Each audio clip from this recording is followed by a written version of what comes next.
The following is a special presentation of Tony Curry Radio.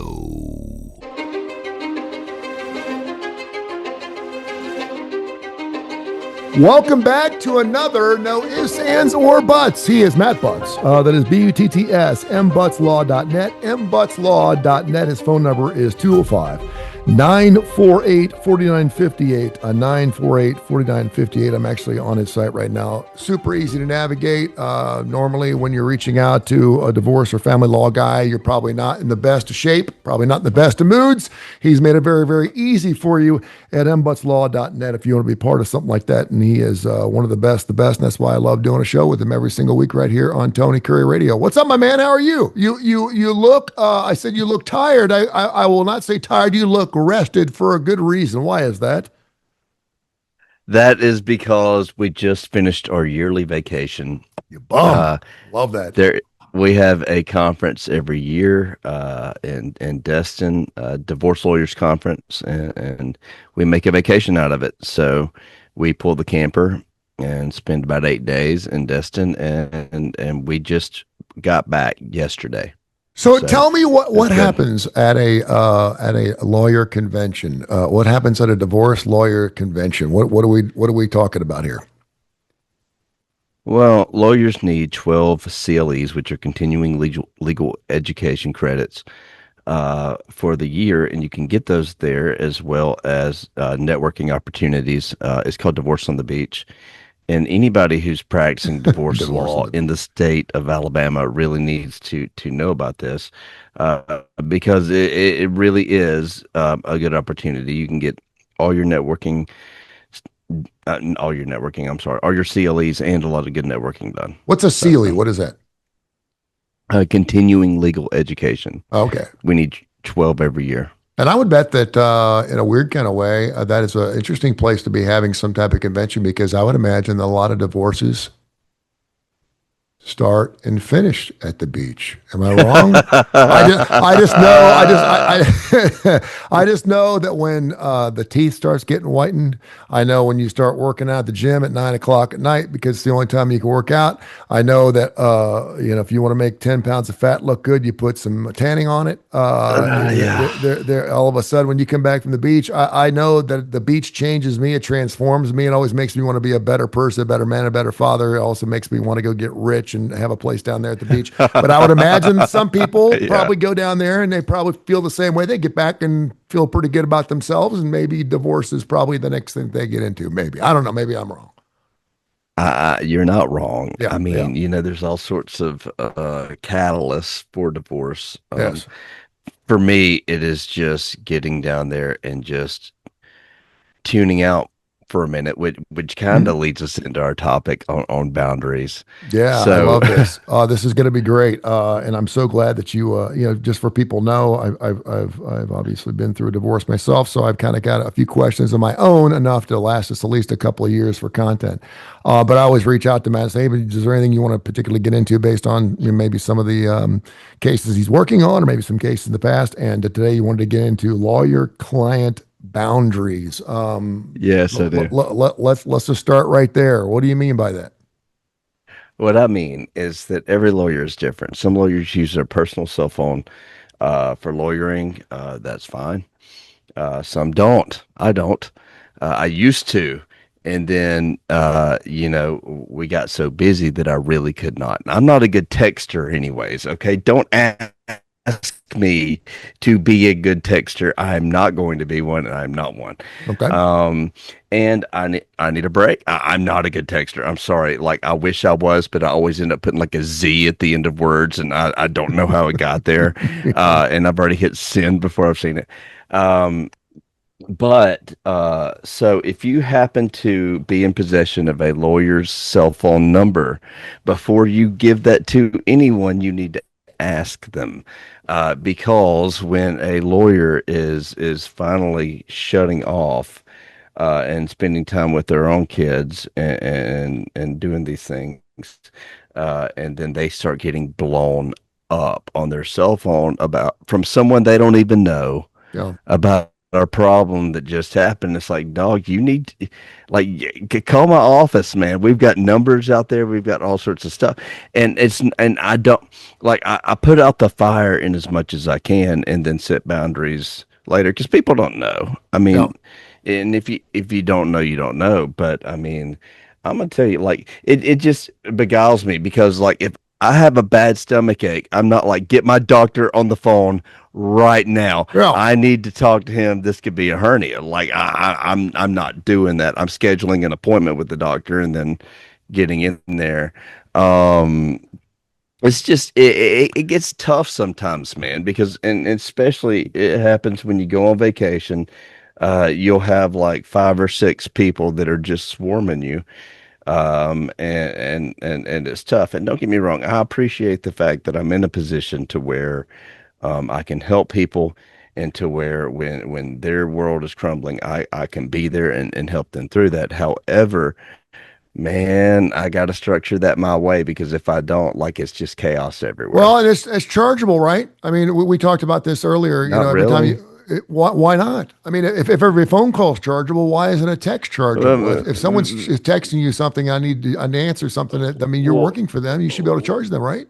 well, at that point, they've just reached out. We have no contract. I'm not doing really any But I work mean, for if you have a them. client and you already They're signed, not clients. No, the okay, clients know not to do okay, that. so I'm talking about kind of some newer people that okay, just kind all of go right, through some stuff. okay, And we have some people like, I'll tell you this too. If you call in and you're rude to my paralegal, number one, I'm going to know about it. Number two, like, well, why would you ever do that? We've had some people do that, like, and I get it. In the heat of the moment, if you're getting arrested, you want somebody on the phone now. But I mean, think about this.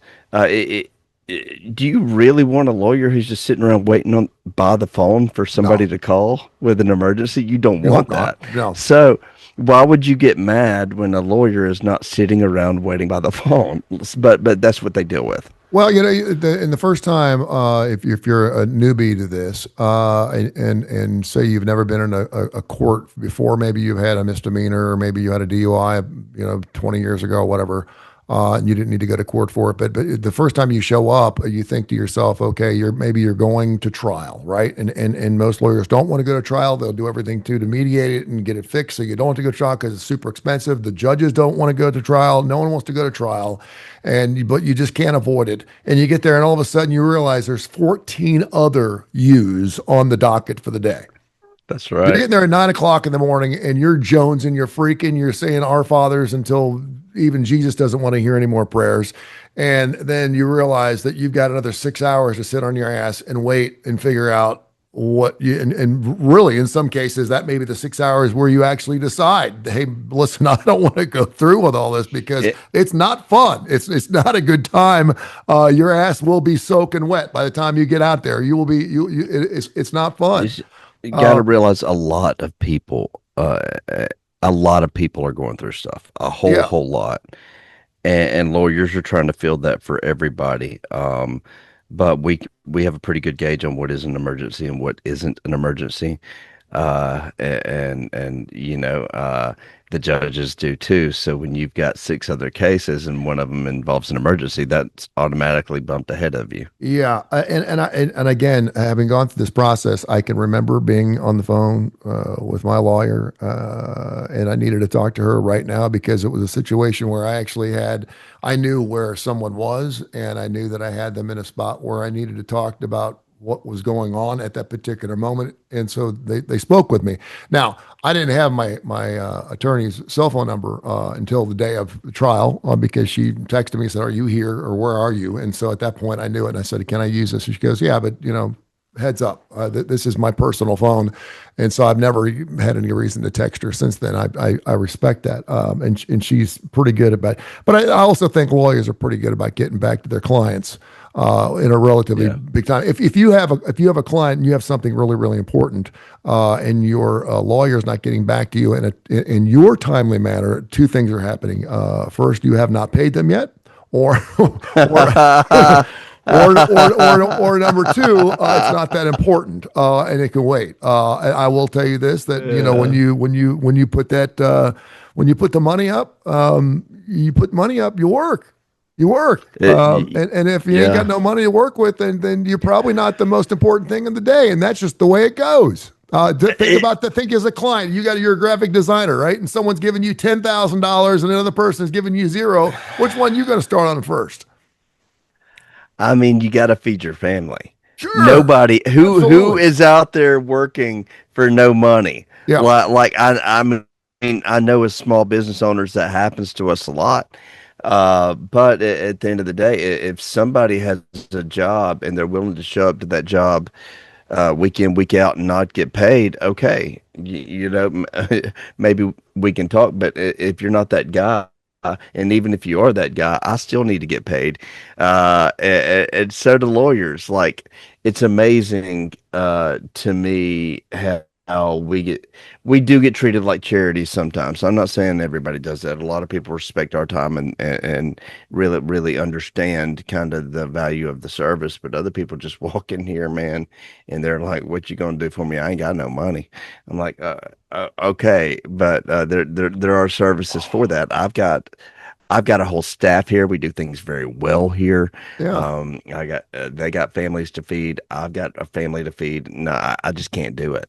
It's interesting because there's people out there that you never want to go out and have dinner with because regardless of how great the service is, they're going to bitch and moan about something. Do you know what I'm talking about? I used to have a girlfriend. There's always some. Every time I went, she would always get things on the side and things would be different. And did you get that? And are you sure you don't need to write it down? And blah, blah, blah, blah. And of course, it always came back. And I never had a problem with my order, but she always had issues. And I just knew it was going to be a blow up every time we went out. And so I finally said, you know what? I'm not doing this anymore. I'm not, we'll just go through drive-throughs if that's what we have to do. But she was all about, I'm the customer and customer's always right. And I demand service. And if I'm paying you for a service, then I should be able to treat you the way I want to treat you. And I'm like, good luck with that. I can honestly tell you just based off my experience and based off the people that I've gone to court against, I try to do everything I can to be as nice to my lawyer because I feel like if I'm nice to them, they're going to do a better job for me. They're going to go, listen, I feel for this guy. I want to work my ass off for this guy and I want to see this guy win, as opposed to someone being told, hey, listen, you must represent this person even though they want to try to get rid of your ass, which I've seen too. We're going to fight regardless, but I think you make a very interesting point, and the distinguishment I make is that there's a big difference between customer service and client management. And when I hire people, I tell them we do not do customer service here because customer service entails customers always right. Got to always keep them happy. And don't get me wrong, we're not just trying to piss people off. Sure. However, they ain't always right. That's why they're here. And they pay us enough to where we need to be the one person in the room telling them what everyone else knows, but is too afraid to tell them, and as well as the legal stuff that their friends don't know. Man, but you have to be able to look at somebody and say, you're wrong. You can't do this. I mean, if you do this, it's going to go poorly. Whereas customer service just tries to keep them happy all the time. Man, there's a lot of line there because if your client's happy all the time and they're in your office, like there's something wrong. We tell them how to get there. We tell them how to strategize and get to where we want to go. But I mean, I'm not going to promise you the moon stars or really too much anything. I'm just going to tell you, you got a fight ahead of you, and this is how we need to do it. I would say, and I wanted to ask you the question, the first time you meet with the client, they come in, they just found out that she's been cheating or she wants to leave them or he wants to leave her or whatever, and you're sitting down with them for the first time. What are some of, not your demands, but what do you ask of a client outside? Hey, be honest with me. Tell me everything so I know what I'm dealing with. I'm on your side. You're hiring me to make this happen. Obviously, we got some uphill battles here. But what are the things that you share with your clients right in that first meeting to make sure you're on the same page? I mean, the biggest thing for me is I sit down and I ask a whole lot of questions. And that does for me a couple things. Number one, I get a whole lot of information. Number two, I can read people pretty well. Mm-hmm. I can kind of tell hey, they're holding something back, hey, they're not holding something back. And really it's so situation by situation that I have to do that in order to really know what I'm gonna need. Or what I'm going to ask. But there's stuff you ask. I mean, hey, is child support up to date? If we're doing a modification, we ask income. We ask I mean, there's a lot of staples, just a whole lot of framework that really builds out people's lives. And once you get that, you get to the more specific questions that you wouldn't even know to ask until you ask those. So, You go. um, All right, great go stuff. ahead. Info at TonyCurryRadio.net. Info at TonyCurryRadio.net. We always get a ton of email questions because this is a free service here on Tony Curry Radio. The man pays for his time, and he's been nice enough to do that. And he also answers your questions. Info at TonyCurryRadio.net. MButtsLaw.net. MButtsLaw.net. It's BTTS 948-4958. Something along the lines of what we just did. Eric in Birmingham wants to know what's the difference between someone that does the kind of work you do and then a public figure, maybe a public lawyer, one that's appointed to a particular case. You are going through a divorce and you are tapped out, broke, you ain't got nothing. And you can't do it. How do you find a lawyer? Do you have to represent yourself? And when you're talking about other cases, criminal cases, and you don't have a lawyer, how are public defenders appointed and how do they get paid? All right. So criminally speaking, the judge will generally in circuit or district court appoint an attorney to represent someone who is indigent and doesn't have the money for an attorney. I am a public defender in Mountain Brook and in Cordova, and I'm just there. Like I'm there for every court session. If somebody's indigent, they don't have the money What does for an indigent attorney. mean? It just means that they fall at a certain level below the poverty line or Gotcha. right at it. So I'll be there to represent them. Now, what I do in my private practice in divorce, you're not necessarily entitled to an attorney. Um, in that you're generally you're not going to jail. Now, if there's a case where you could be going to jail, such as a contempt action, potentially, yeah, you can get potentially legal aid or someone to represent you for that. Uh, but public defense is usually thought of in the criminal sphere, and it just really depends on what level you're at, what you're going to get there. I think Jefferson County has a public defender's office, Mhm. but I think the judges also just appoint individual attorneys as well. Okay. Info at TonyCurryRadio.net. Stacy in Birmingham wants to know at what age can a child be in the court case? At what point can a child actually get up and say what one way or another? And we've talked about this a little bit. It's the worst of the worst. The worst. Divorce sucks. There's no way around it. And the kids are the ones that get hurt the most. And I realize that kids, much like parents, we don't have favorite children, but we do get along with some better than others. And I realize that I'm seeing this with a friend of mine right now who, if you're listening, it's not you. Um, because everyone thinks I'm talking about them. But It's a friend who doesn't listen. Yeah. the child in this case is like 17 and doesn't like the way one parent is parenting and likes the way the other parent is parenting because they don't parent as rough or as disciplinary like the other one. And so they're kind of playing the parents against each other, irreconcilable Yep. differences. Remember the movie? And so it's getting a little, and it, obviously the parents are having none of it, but they're seeing this child play it play it both sides, which good for them, I guess. At what age, or is there an age that a child should ever get on the bench or say anything, particularly if the child really wants to? All right. So again, I don't like a minor child testifying unless they just have to, unless there is no other way. Um, uh, Abuse, things like that. Um, However, and there's really not an age where they get to absolutely say this is what's going to happen and this is where I'm going to live. However, at 16, how do you stop them? Do you put your hands on them and go to jail? Not a good idea. Um, how do you stop them? It becomes a very, very hard thing. People try to hold the other parent in contempt when that child just refuses to go, but there's nothing that parents do, and they're even encouraging the child to go, and they're just like, I'm not going. This has been kind of an epidemic. Um, And you're talking about it, going to the other parent's house. Is what going you're to the talking other about. parent's house. What do Because you on do? one hand, I don't know, like you go to Yeah, court a lot, and you I've been there, done you that try too. to restore the relationship. You try to restore the relationship. Yeah.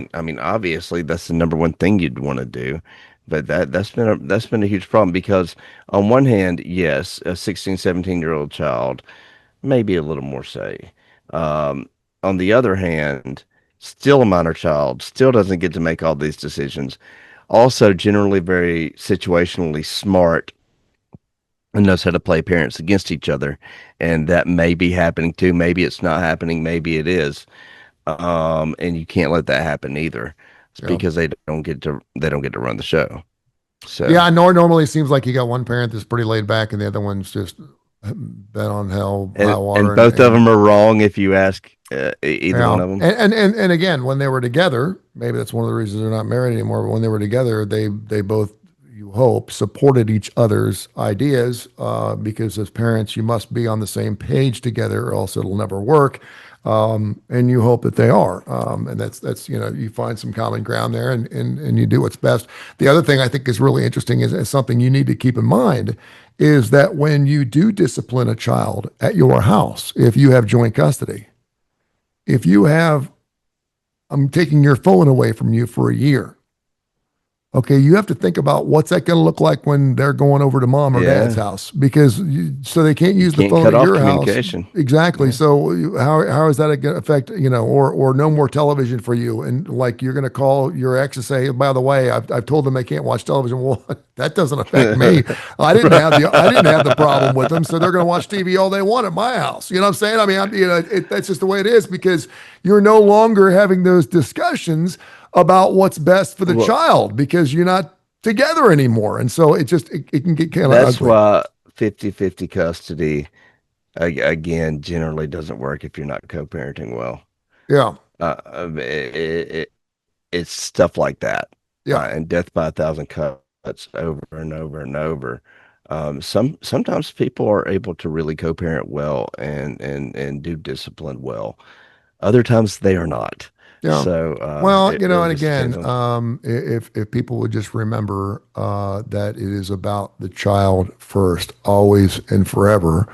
I know some people are like, well, the child would be better off not seeing mom and dad argue 24 hours a day, and so this divorce is actually going to benefit them. I understand where you're coming from, but try to remember that if you're talking about the kid, that it is the kid first and foremost, what's best for the child, not you, not your feelings, not whether you want to get out of town or stay in town or go have somebody without blah, blah, blah, blah.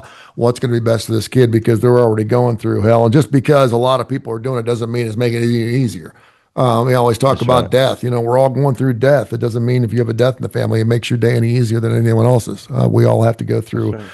some things in life. So it's difficult. 948-4958, 948-4958, mbuttslaw.net. Give me an example of when someone has not left you alone. Like when you used to have your phone, and they're just like, dude, you're blowing me up, or like, and can you fire a client? Can you say, get away from Oh me? yeah. You're, Yeah. I'm assuming you've done that before. I Um, have. no, It takes a lot. It takes a whole lot. It takes a lot, but you get me there, I'll get there. yeah, Um, yeah, well, look, I've had clients who are, everything I've gone through, I've spent the time, I've taken the time, I've said all the words that I can say, but it's just the anxiety of the thing that would just make them blow up my phone. It's one of the reasons I gave up my cell phone because they would just call over and over and over and over. Do you think this person likes me? I don't know. yeah. Probably not. Probably not. I'm getting there too. So, I mean, I'm helping you with the legal stuff, but I cannot field phone calls at 7 p.m. Yeah. about feeling jittery. I can't do it, man. I cannot. If there's an emergency, we have a system for that, and I can be available like a whole lot if there's an actual emergency. Now you pull that emergency card like once and it not be an emergency, and I'm like at that point, like there are boundaries. We enforce those boundaries. I will say that because at the end of the day, we are working with a lot of people. And there's a lot of volatile situations, and you do not need to manipulate my system. Let me tell you this too: if my paralegal, who is awesome, gives you a time, schedules you a time, do not go around her back and try to get a better time for me. I'm not the manager here. I don't see. That's not what happens. You need. I'm going to tell you every time.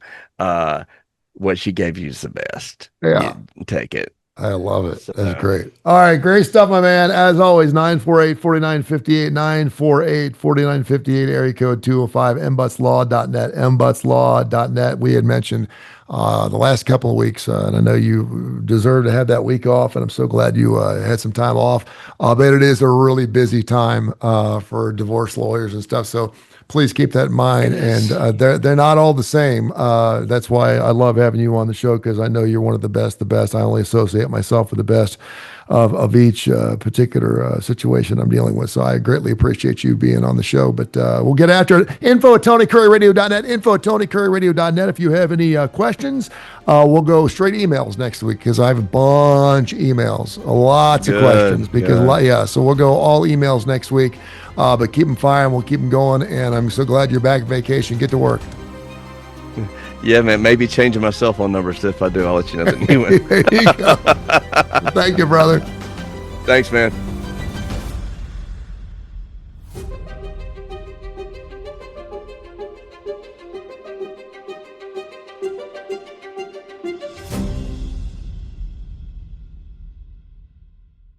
This has been a special presentation of Tony Curry Radio.